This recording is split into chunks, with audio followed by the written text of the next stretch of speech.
औज़ुबिल्लाहिमिनश्शैतानिर्रजीम बिस्मिल्लाहिर्रहमानिर्रहीम अस्सलामु अलैकुम वरहमतुल्लाहि वबरकातुहू। प्यारे बच्चों, आज ब्रोट जुदा पढ़ो तक कंप्लीट को मैं chapter physical and chemical change T2 syllabus मज कह क्वेश्चन लिखना ये तुम में कह क्वेश्चन रोज पेंडिंग थोड़ा तुम थो नजर क्वेश्चन नंबर 6 तम लिखना मे तुम क्वेश्चन नंबर 7 आज कड़ थोड़ा पता physical change is a change in which only physical properties such as shape, size and color or state of a substance gets changed. This change is called a physical change. A physical change is generally reversible change. In this change, no new substance is formed. You were not a physical change.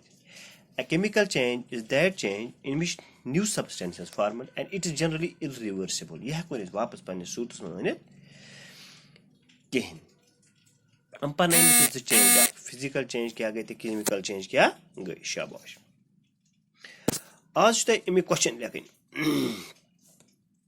क्या तो लेकिन इमे question दो मैंने ditto लेकिन थे शाबाश सत्यम question छ explain why burning of wood and cutting it into small pieces are considered as two different types of change. तो ये वनी से में burning of wood, when we burn the wood, smoke, ash, heat and light are produced. So these all are the new substance and we cannot bring this change into its original position. इस हेको न heat जमा करित कि इस हेको न light जमा करित कि इस हेको न एयर जमा करित कि इस हेको बे पति पने सूरत में तसी लकर अनि युसे जाजी. That's why this change is called a chemical change and cutting wood into small pieces. अगर इस लकर चटो लकट piece में it is shape gets changed, size gets changed, but no new substance. But when we cut the log of wood into small pieces, every log of wood is a wood having the same property which the first have, which the first have. So only shape, size get changed, but no new substance is formed. It is generally reversible. यात मत हेकुन मर reverse ने generally मतलब वो अक्सर चास हम reversible. ये urges है reversible, मर generally मतलब उसको पने सु यह हेकुन वापस पने सोर्स में ने go आत्म को shape change, आत्म को size change, को ये कुछ change गई physical change. ये हो चुके सवाल. Explain why burning of wood and cutting it in small pieces are considered as two different types of change. थोड़ी सी नजर जवाब. मुझे सही. Burning of wood is a chemical change because on burning new substances formed. ये से इस लकर ज़ाला छु अच्छा छु नई substance बना. क्या छु बना? मुझे you go wood, you go oxygen. In presence of oxygen everywhere. ये ले ज़ाला छु अच्छा बना swing charcoal. अच्छा नेरा carbon dioxide, अच्छा नेरा heat, अच्छा नेरा light. That's why this change is called a chemical change because carbon dioxide, heat and light are produced. These are all the new substances having the different properties as that of wood. Yach alag property, yach alag property, yach alag property, yach alag property, yach alag property. Go yimch property alag. Yimch no substance. Yimch no wood yoy. That's why this change is called chemical change. That's why I have written here. Burning of wood is a chemical change because on burning new substances formed wood plus oxygen. It gives charcoal, carbon dioxide, heat and light. But cutting it into small pieces. Here is look at locked in piece. When we cut the log of wood into small pieces, it's a physical because no new substance bana, we can only reduce the size of the wood. Look at size it's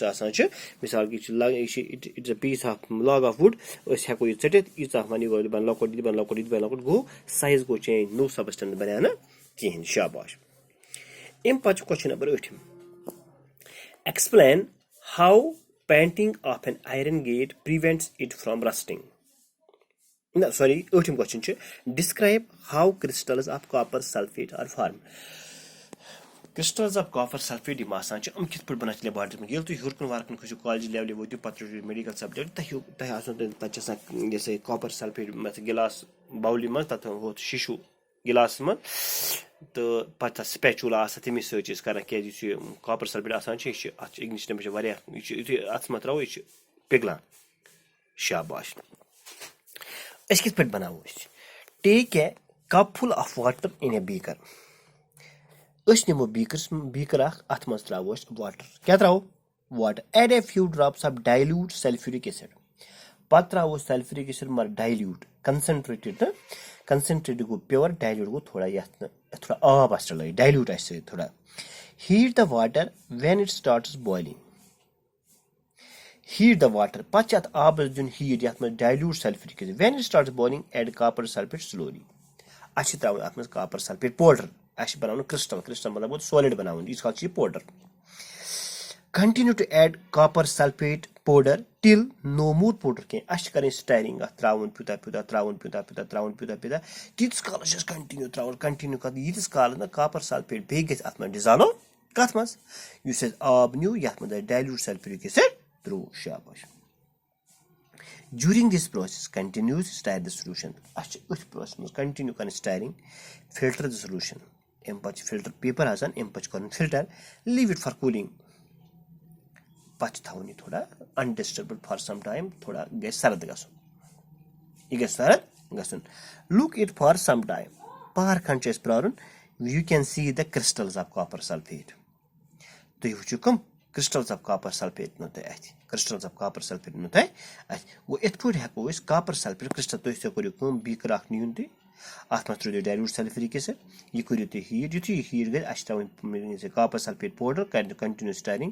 تیٖتِس کالس چھِ continue steering کرٕنۍ ییٖتِس کالس اَتھ منٛز بیٚیہِ گژھِ ڈِزالو کِہینۍ شاباش اَمہِ پتہٕ چھِ کرٕنۍ کٲم ہیٖٹ چھِ کَرٕنۍ بنٛد leave it for some time یِتھُے ہوکُن تھاوو انڈسٹربٕڈ یہِ گژھِ کوٗل یہِ پتہٕ کٔرِو تُہۍ فلٹر یِتھُے فلٹر کوٚر پہر کھنڈ گژھِ تہٕ أسۍ وٕچھو crystals of copper sulphate crystals of copper sulphate گوٚو یہِ اوس کوسچن نمبر 8 دٔہِم کوسچن چھُ explain why rusting of an iron gate is faster in coastal than deserts coastal area گٔے تِم ایریا یَتھ جایہِ ہیومِڈِٹی زیادٕ آسہِ آب آسہِ زیادٕ روٗد آسہِ زیادٕ دین اِن ڈیزٲٹن منٛز چھُنہٕ آسان تَتہِ چھِ گژھان رسٹنگ آف آیرن زیادٕ رسٹنگ مطلب کیاہ گوٚو شِستٕرٕچ کھے لگان زیادٕ تۄہہِ آسنو اکثر وٕچھمُت ییٚلہِ أسۍ گیٹ بناوان چھِ گرِ یا أسۍ چھِ اِنگلٲرن لاگان أسۍ چھِ اتھ کران پٮ۪ٹھٕ کیاہ سُہ چھِ کران سُہ ریڈ آکسایڈ دیٹس کالڈ گیلونایزیشن یُس یہِ ریڈ آکسایڈ کران چھِ وۄزُل رنٛگ متھان چھِ تَمہِ سۭتۍ چھِ کران کٲم تَمہِ سۭتۍ چھُ سون شِستٕر بچان شِستٕرس چھِ وٲنٛس ژھران اگر ہُتھ پٲٹھۍ 10 ؤری نیرن ہُتھ پٲٹھۍ نیرن بیٚیہِ 2 ؤری علاوٕ تۄہہِ اوس سمجھ دپان أسۍ کیازِ رسٹنگ کیازِ چھِ زیادٕ گژھان کوسٹل ایریاہن منٛز یِمن منٛز ہیومِڈِٹی زیادٕ آسہِ واٹر آسہِ زیادٕ روٗد آسہِ پیوان زیادٕ دین اِن ڈیزٲٹ ایریاہن منٛز مےٚ لیکھنو تۄہہِ جواب اٹ از نون that for rusting the presence of oxygen and moisture is essential یہِ چھِ سارنٕے پتہ یہِ پرنومو تۄہہِ تہِ میانیو گوٚبریو یُس یہِ رسٹنگ آسان چھِ یہِ کمہِ سۭتۍ گژھان چھِ اتھ خٲطرٕ گژھِ کرٕنۍ اتھ گژھِ ضروٗری تیٚلہِ آسُن اکھ آکسیجن سپلاے پیوان آکسیجن پرٛٮ۪تھ کُنہِ جایہِ بیٚیہِ گژھِ مویسچر آسُن اگر أسۍ کھٲنۍ آسہِ تبر آسہِ بیل آسہِ یہِ تھاوو أسۍ نٮ۪بر کُن صحنس منٛز 2 دۄہ گژھن 3 دۄہ گژھن اَمہِ پتہٕ گژھِ اتھ کٲم اَمہِ پتہٕ گژھِ اتھ لگہِ کھے گوٚو اتھ کیاہ گوٚو اتھ گوٚو contact of moisture and air توے گوٚو اتھ کیاہ that's why the iron particles gets rusted توے لوٚگ اتھ کھے توے لوٚگ اتھ دپان painting prevents the iron gate from coming in contact with the oxygen یہِ چھُ نٔیِم question explain how painting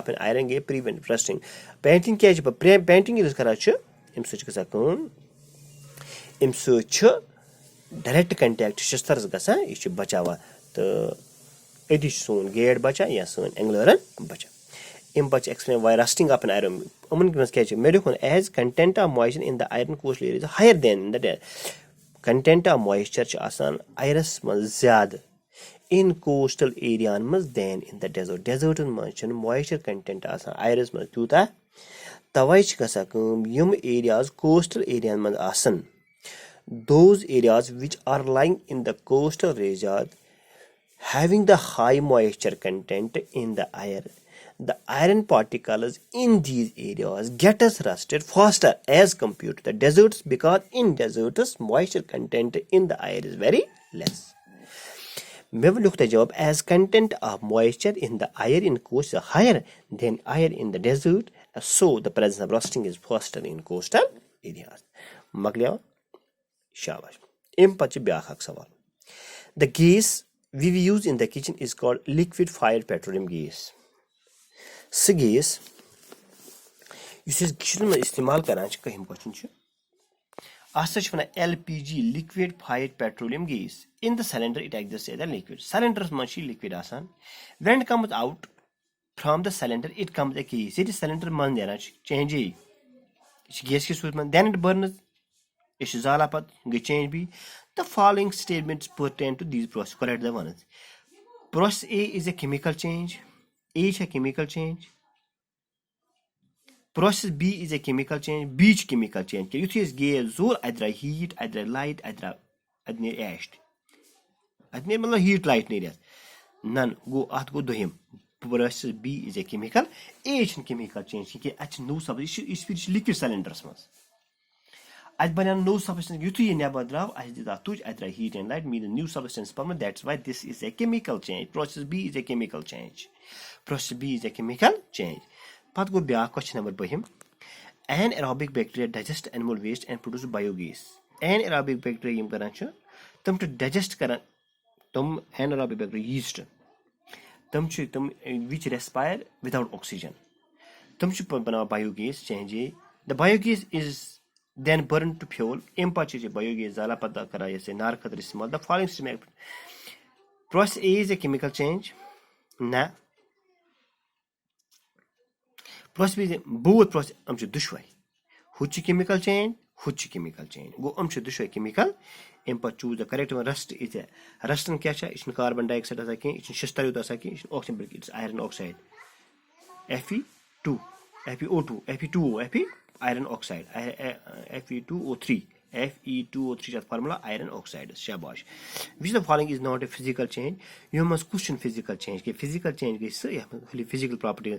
Rusting of iron, bilkul chiyo point. Rusting alag substance go no substance is chemical change, is physical change. Baki melting of is a physical change, freezing of water is a physical, dissolution of water is a physical change. It put makle to chapter question.